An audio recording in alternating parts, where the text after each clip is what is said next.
Hello everyone. You may have noticed a few days ago we released the third video from the upcoming album, The World Outside by the rock and roll band Cea Serin. We have several other videos on the way, but for the song Until the Dark Responds, there was a bit of a space theme to the video. Now, the song isn't necessarily about space, but the video has that type of theme to sort of convey the underlying themes of the song. So I thought it would be fun to take you all on a journey through the observable universe. After all, space and astronomy is something I know a little bit about, so I thought it would be interesting to kind of go on a tour of the digital universe using the OpenSpace platform, which I use on occasion for things like this. So, let's get started. Let's lift off the planet Earth and begin our tour of the digital universe. I'm going to take you from the Earth to the very edge of the observable universe of what we have seen, or what we can see. Here we are lifting off planet Earth, leaving the Superdome behind. Alright, leaving planet Earth. My little spaceship inside my house here. There we go. There's our little blue marble planet Earth. As we get out here, let me line ourselves up with the orbit lines. So that is what we are seeing now. We are seeing the orbit lines of the planets. And whenever I move through space like this, you can now get a sense that everything we are seeing and everything that we are going to see relies on us and our point of view and how we are aimed directly at Earth. So Earth is going to be our center of interest at all points. We're going to constantly pulling back from that one little point right there. Okay. So let's leave our solar system now. Take a look at it up above. There's Earth. There is the orbit of our moon. We will soon pass our sun.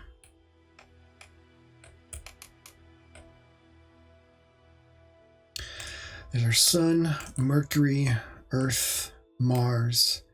As we leave Jupiter, Saturn, Uranus, Neptune, that little green line you might have seen right there, that is the orbit line, a little aberrant orbit line of Pluto. It's inclined by about 15 degrees or so.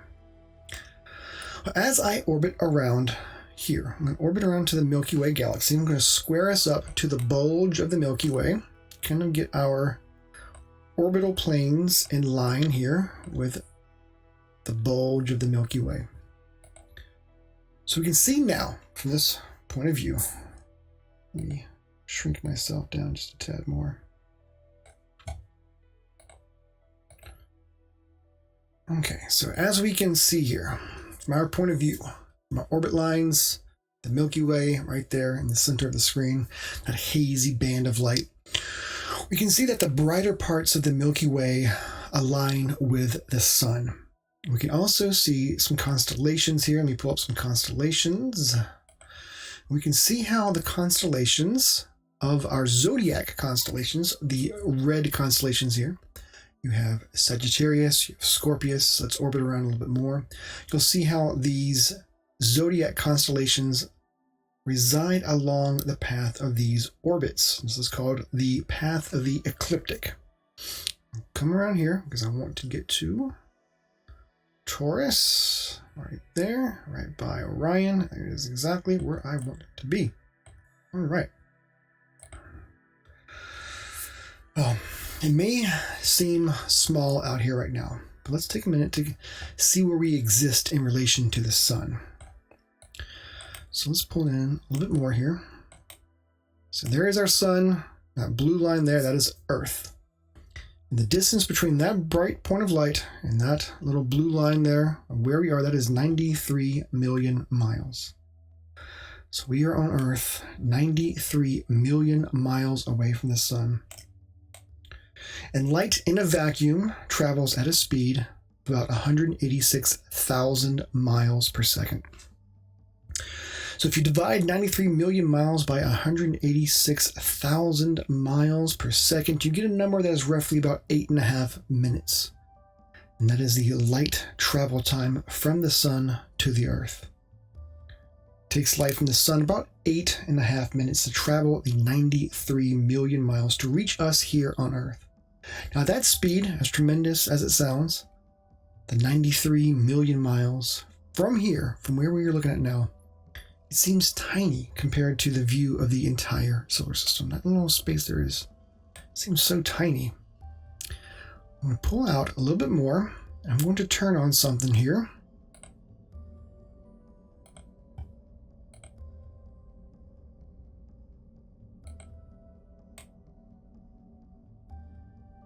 This grid represents one light day.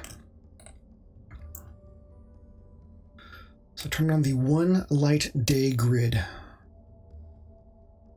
This is the circle our planets take here. So this is how far light can travel in one day. As I pull out more, I'm going to turn on another grid, which is the one light month grid. So if you've been following me, you probably know that that is how far light can travel in one light month.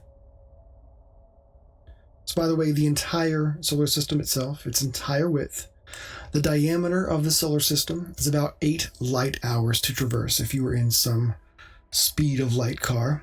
That means if you took 3 of our solar systems and laid them end to end like 3 dinner plates on a table, you'd have 24 light hours, or the radius of the first grid that we just saw.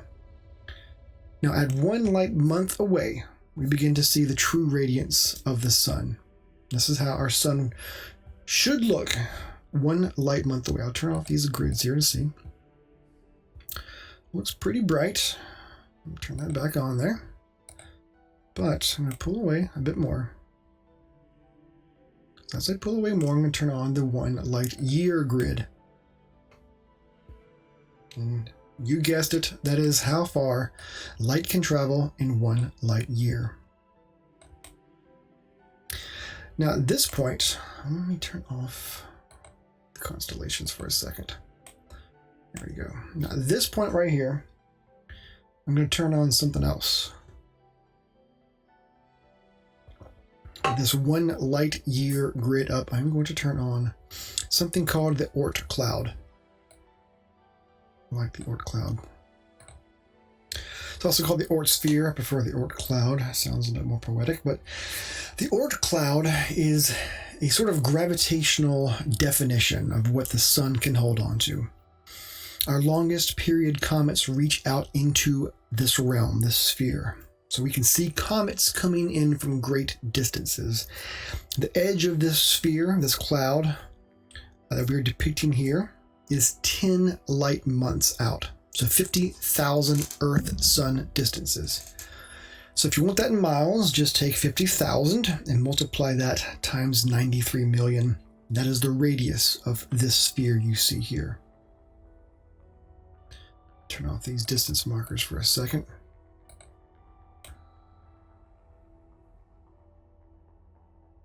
So this sphere is going to act as our marker for the sun because we're about to get pretty far away and the sun is going to start looking pretty dim to us. For example, if I just turn that off right there, the sun would almost get lost as I kind of orbit around here. Now it seems like some other stars are much larger, much brighter. Turn that back on, turn our little grid back on. I'm going to turn our constellations back on as well because I'm going to orbit around slightly. As I do that, you see that the constellation lines look pretty much the same. There's some stretching going on as some of the stars are closer to us and some of the stars are further away in this 3D atlas of ours, but we can see that Orion still looks pretty much the same and Taurus the Bull also looks pretty much the same. Well, it was in the 17th century that it was a true revelation for us to discover just how large just the solar system was. It was 100 years after that that we began to understand the true distance between the stars. And it was truly staggering at the time, and it still is. So then how large the solar system seemed was suddenly tiny in comparison to the interstellar distances between the stars. Distances that we're now experiencing as we pull away and as we get some context of where we are at in the universe and how these stars are placed in three-dimensional space. So as I orbit around the Oort cloud, I want you to pay close attention to the constellation lines. More importantly, take notice to the individual stars that create the connecting points for these constellation lines. And as I orbit around, we will begin to get a sense of the three-dimensional space that we are in.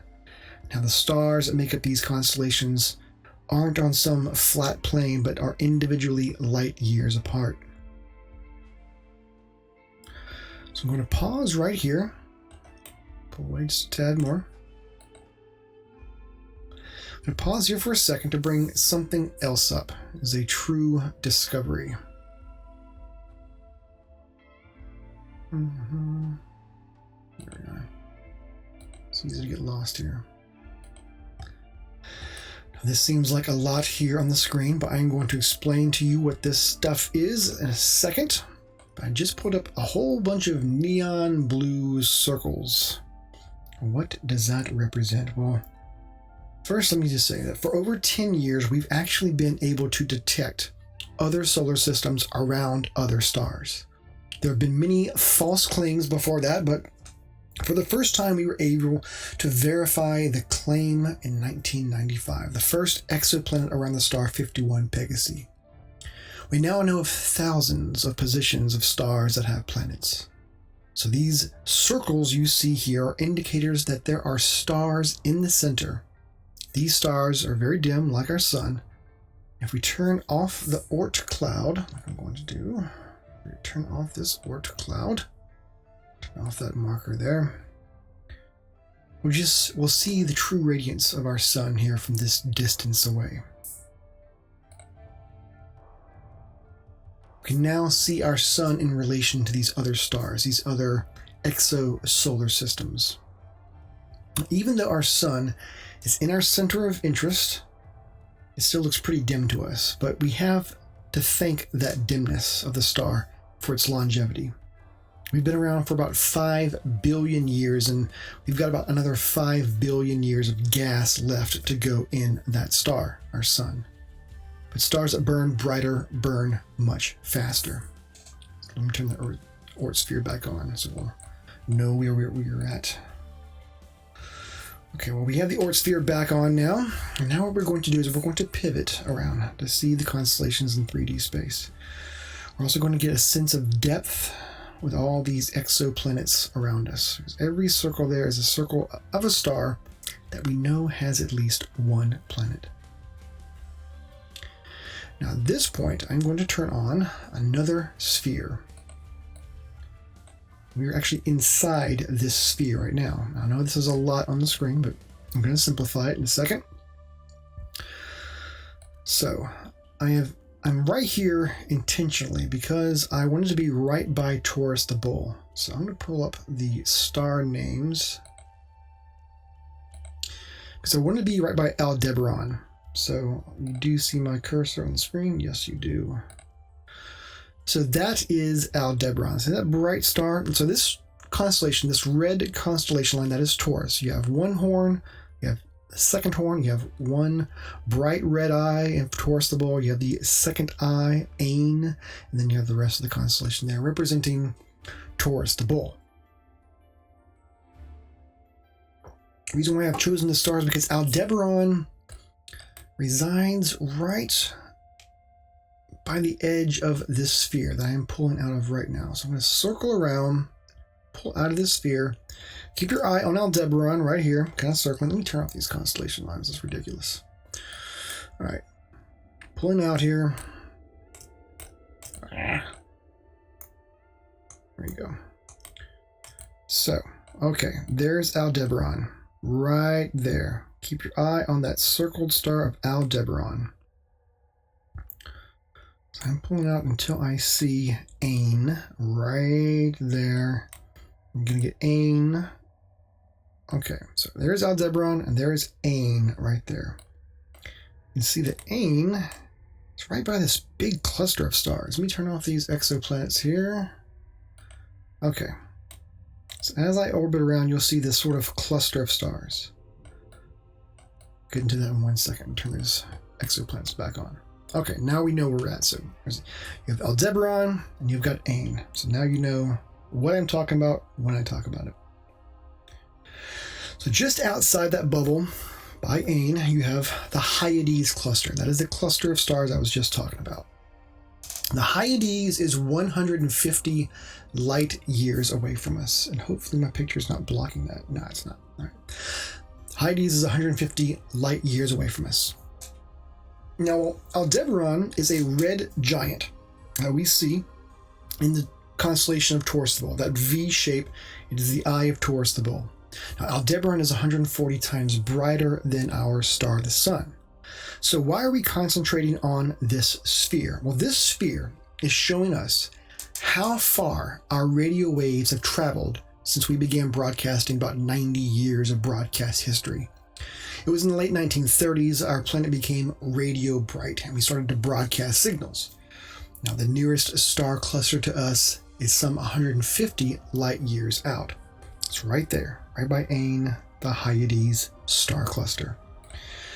So we can pause here for a second and we can take a look at Ain, which is the other eye of Taurus.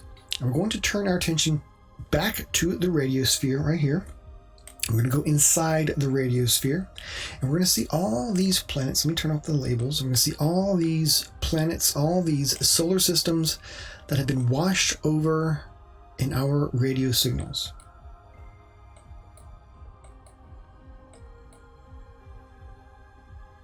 So before this time, if scientists told you about planets around other stars, they were speaking hypothetically.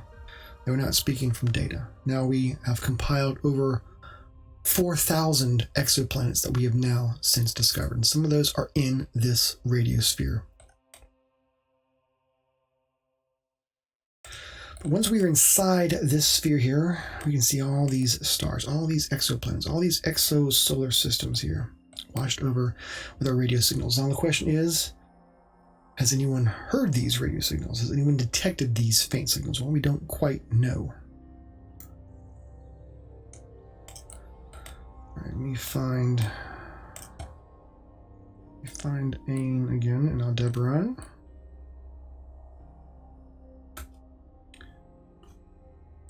Where did I go? Let's see here.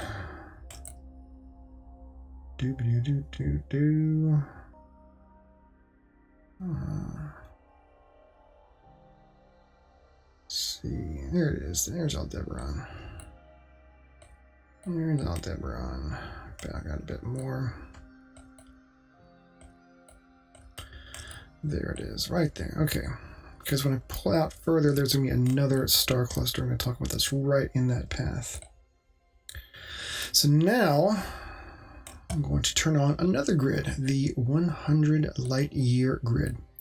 Now you can kind of see this grid here, and you can see how that sphere is pushing almost up against the edge of that sphere, 100 light years out. Now at this point, see this cluster of names right here, just above the left-hand corner of my picture.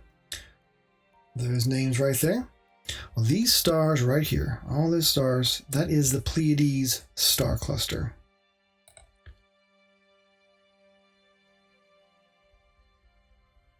This is 444 light years away. Let's pause here for a second. And the Pleiades are known as the Seven Sisters. These bright stars right there. Named after the 7 daughters of Atlas. 444 light years away. They're individually, these stars are brighter than the stars of the Hyades because they are a younger cluster. In this 3-dimensional atlas right here, we have a way of measuring just how far this star cluster is out. So now I'm going to turn on the 1,000 light year grid. So hundreds of light years. And now we are beginning to see where the Pleiades is at in relation to our radiosphere. So as we pull out and as we sort of orbit around, we can see just how far the Pleiades is from our radiosphere, how far away it is from our home. So if you were in the Pleiades and you had a telescope and you were looking back to Earth, you might see Florence, you might see Italy, you might see Venice, and then you might see a guy with a beard with his own telescope that he invented looking up back at you. That will be Galileo.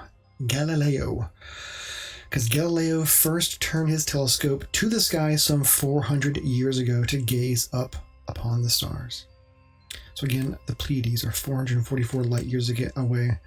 And once again, the radiosphere is our broadcast signals, how far they have traveled, and less than 100 years that we've been broadcasting. It's like an onion layer. So if you went inside the radiosphere like we just were, as you get closer to us, you're getting closer to the present. The further out here that we are, we're seeing old information. We see the Pleiades 444 years in the past. So if you went out tonight and you looked at the Pleiades, you would see it as it appeared 444 years ago. It has taken the light from that cluster 444 years to hit your eye, to travel to you. So let's pull out a little bit more because I'm going to turn on something else. Hopefully my system doesn't crash. Okay. Okay. Pulling out a bit more. So I've just now turned on the globular star clusters and the open star cluster maps. This little 3D atlas of ours. And I'm going to move around here and look what happens whenever I align us up with the band of the Milky Way. It appears that these star clusters and these globular clusters are lining along the path of the Milky Way galaxy, along the path of the band of the Milky Way. So where do these come from? Well, they are born in hydrogen gas clouds. Turn on one more thing here. These star birthing regions. So here we are above the Milky Way galaxy.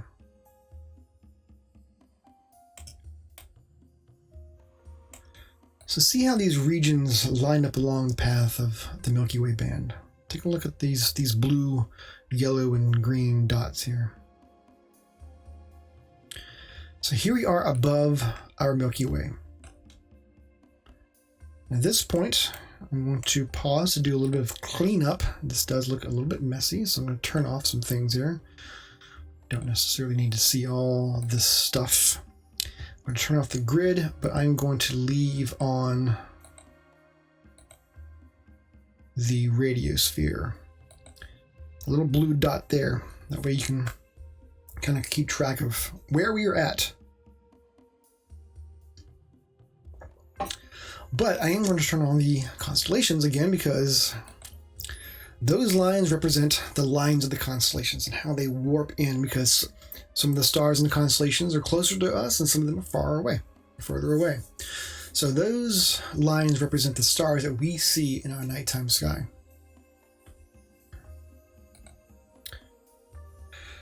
So let me turn those off. Now that you have some context of that, I'll just leave out the radiosphere. Well, this, I should add, is not actually the Milky Way galaxy. This is a representation of the Milky Way. Now, we can't actually leave our galaxy to take a look at it from up on high. So this is actually NGC 1232. But we know it's very similar to our Milky Way galaxy. That's why we're using this as a representation. Okay, now as we pull away a little more, turn on something real quick again. I just want to reiterate something here. We have, so I just turned on the clusters again, the globular star clusters and the open star clusters here. So as I turn those on again, and as I orbit around here, we can see them in relation to the center of the Milky Way. You can now see how it resides, how we over here, in that little blue point, how that is 26 light years from the galactic, 26,000 light years from the galactic center. And from this distribution, we know that the Milky Way galaxy is around 150,000 light years from edge to edge. 150,000 light years across. It's like a giant carousel, and all the stars that we know that make up the constellations that we are so familiar with, they're parading around. We're all parading around this carousel 250 million years in one circuit. And so with that, I'm going to try with that. That is going to conclude the part 1 of this. This is the galactic part. This is our Milky Way. This is our home. So we've just kind of gone over our galactic home, our solar system, what is surrounding us, what is in our galaxy. And now at this point, we're going to go extragalactic. We're going to go beyond our Milky Way. Actually, far beyond our Milky Way. So here we are in the extragalactic portion of the show. I'm going to turn on some things, make some changes to this.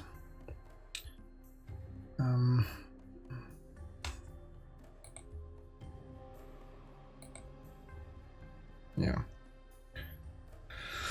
Well, as I pull out a bit more from the Milky Way, we're going to start seeing something gradually fade up.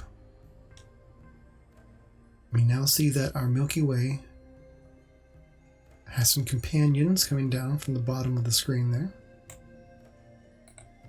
You see these two fuzzy forms down here. These are the large and the small Magellanic Clouds. These were first noticed by the Europeans. They called them the Cape Clouds for the Cape of Good Hope in Africa prior to Magellan sailing around the world. But they were renamed after him in his honor. Now, the Aborigines believed that the large Magellanic Cloud was originally part of the Milky Way galaxy but had been torn off to the sides.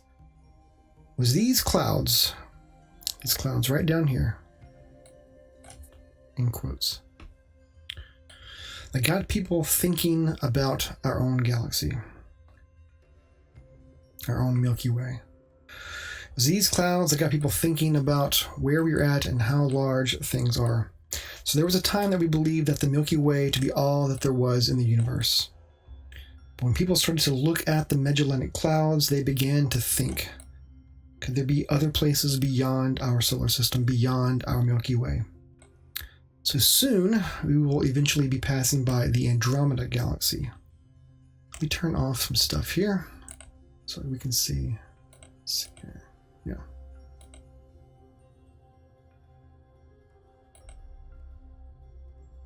Let me put up a grid here.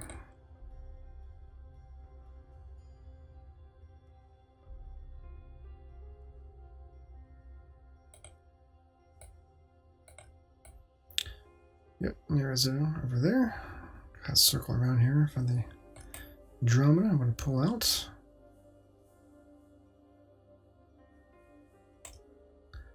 Turn on the 100 million light year grid. And there we are. Let's circle around here.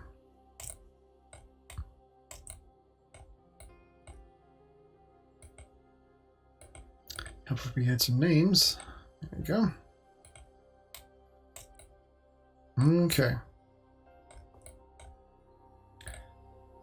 So just turn on the 1 million light year grid to get some context of how far we are out.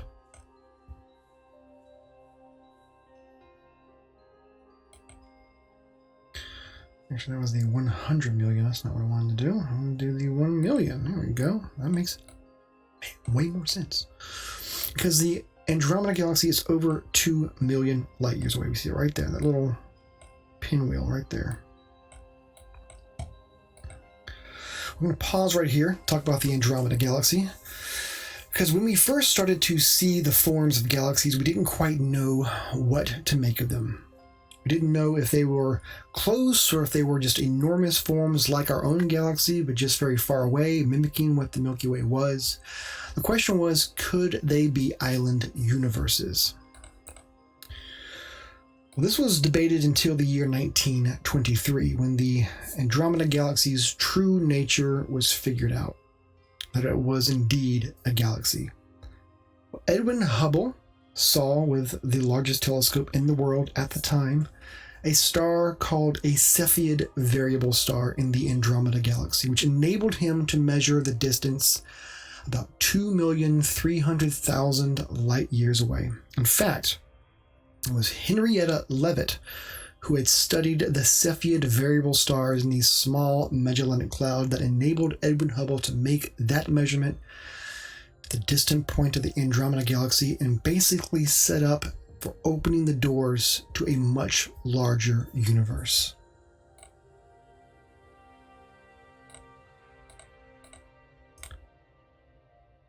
Now I'm going to turn on the 10 mega light year grid.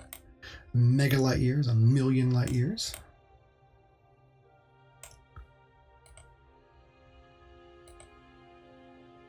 Turn on some other galaxies here. So I've turned on the rest of the galaxies.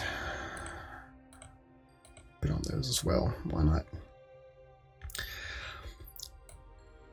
Okay. I don't like this perspective. There we go. That's better. A lot that better. Alright. So now I've turned on more galaxies. Now I'm going to display for you beyond what we can see with our naked eye. Now you can see the Andromeda galaxy with your naked eye. You can see the Magellanic Clouds with your naked eye. But now what we are going to do is visit the galaxies beyond. Every point you see here is going to be a galaxy. The Milky Way galaxy, we now know, has between 300 to 400 billion stars. Every point you're seeing here has that many stars. So what we're seeing here, as I orbit around, it's around 30,000 galaxies surrounding us. So notice the distribution as I orbit around and as I pull away. Notice the color. Now the color we're using is really just map units, really. It's a way to distinguish one area from the other. In fact, the galaxies don't really have these colors. The densest areas are these reddish orange areas here. And we can see that they are arranged in strands and clusters, and you may notice, among other things, that we are aligning ourselves with the plane of the Milky Way galaxy. At this point, I'm going to turn on the 100 mega light year grid. 100 million light years. That grid spans there. So as we look along the plane of the galaxy, which is this grid right here, as we look along that plane, you will notice a lack of galaxies. You can start seeing how there's a space here at the bottom, a space here at the top. Well, this is an observational effect because we sit in our Milky Way galaxy and we see stars in the band of the Milky Way, and we also see dark dust lanes that block our view of what's beyond. The band of the Milky Way actually gets in our way, and astronomers call this the zone of obscuration. It doesn't mean that there is an absence of galaxies there, it's the fact that there are galaxies there, we just have a hard time seeing them. Now remember, the Andromeda galaxy is 2 million light years away. The Magellanic Clouds are about 160,000 light years away. So the light that you would see from the Magellanic Clouds, the light that would be touching your eyes from those points of origin, you would be seeing light that left around the time that Homo sapiens were first walking the planet Earth. And likewise, the Andromeda, if you were to see the Andromeda galaxy, about 2,300,000 light years away. If you look at Andromeda with your naked eye, you are looking at light that left when we were the Australopithecines walking around in Africa. Well, I'm going to put this in a bit more of context here. I'm going to turn off everything except for the local group. So we just have this grid. I'm going to zoom in real quick here. Now we're seeing just a few galaxies.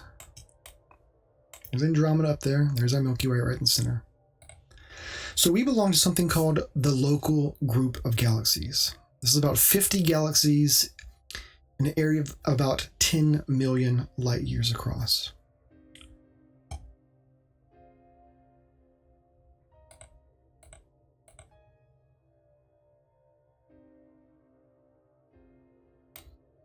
So this is the 10 mega light year across the grid here. But that is not all. I'm going to turn on some other things here.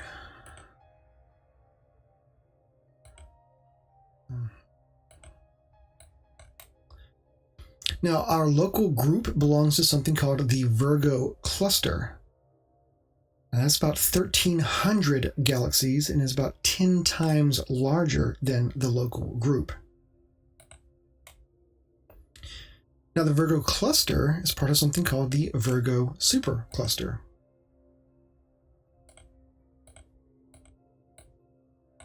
Whoa, way too much information.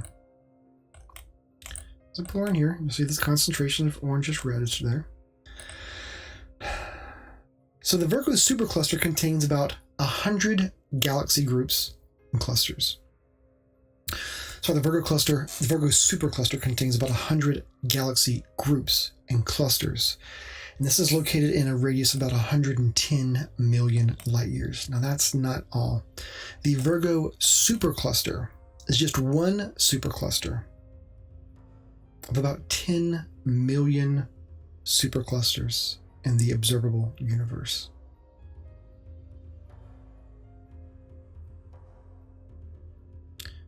Get to about 4 gigaparsecs here.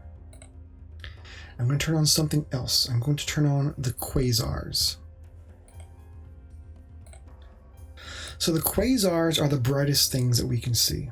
They are active galaxy nuclei. Now, we believe that they are galaxies in the formative stages. When they create a supermassive black hole, there's still enough gas around in the process. The black holes eat the gas, and it's a very bright phenomenon. So we can see them much further out. The quasars are the furthest things we can map. We're seeing out to the depths that are around 10 to 12 billion years in the past. As I orbit around here, I'm going to turn on the 20 giga light year grid. Now from this point here, oops, not too far. So at this point, beyond this, we have to ask a question. Where did all this come from? Right here is a good place to get a perspective on this question. Some 40 billion light years from home that we are about to reach. This is the 20 giga light year grid here. So if the universe is expanding, from whence and from what did it expand? There are two theories to this. There is the solid state theory, and then there is the Big Bang theory. The Big Bang theory seemed kind of crazy at the time, suggesting that the universe kind of created itself, but there is evidence for it, and it can be found. Something called the cosmic microwave background radiation. Now, this was first observed in 1965. This sort of psychedelic colors you see here. Let's turn off these grids.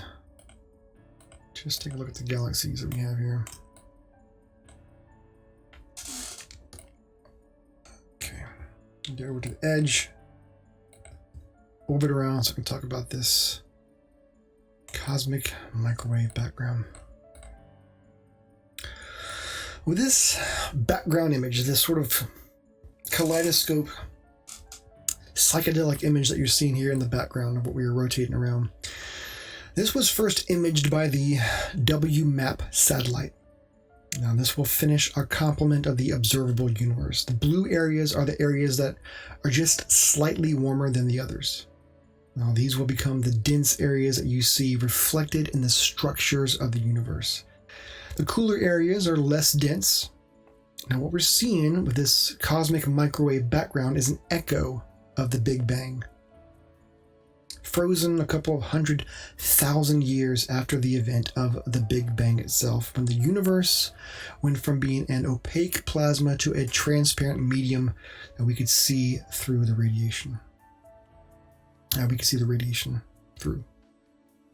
So how big is the universe? Well, we don't quite know.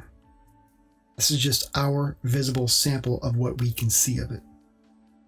The universe is about 42 billion light years in radius.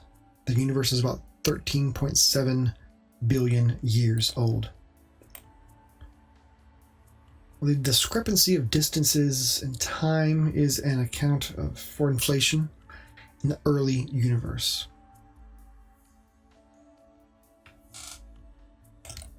This over slightly.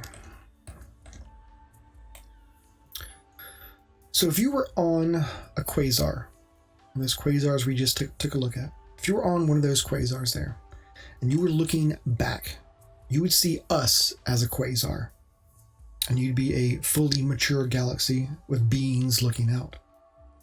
Now you might say, well, I can see a cosmic microwave background, but it would be offset.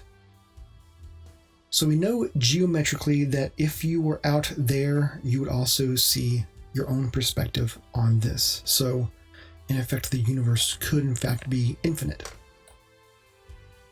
Before I end this, I would like to thank again Carter Emmart and the OpenSpace for providing me with this software and the tools that I am using to do this tour today. I saw Carter give a speech on this many years ago at a conference, and kind of blew my mind, and I hope I did it justice with this information here. And that is what I'm going to leave you with out here beyond the observable universe, the bubble of our universe here. So with that, I'm going to fly back home and just enjoy the music and enjoy the ride back home, and I'll chime in at the end.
There we are, back at planet Earth. That wasn't so bad, was it?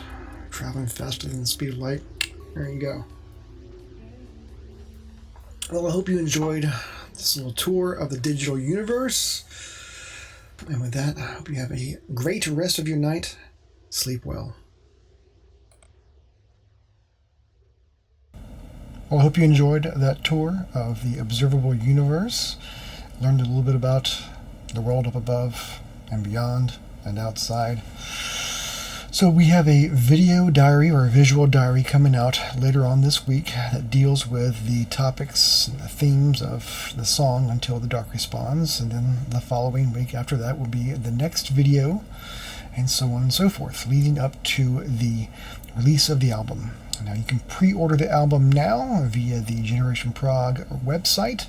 I will put the link for that down into the description, as well as the comment section, depending upon where this video lands. So with that, I bid you adieu, and I will see you later.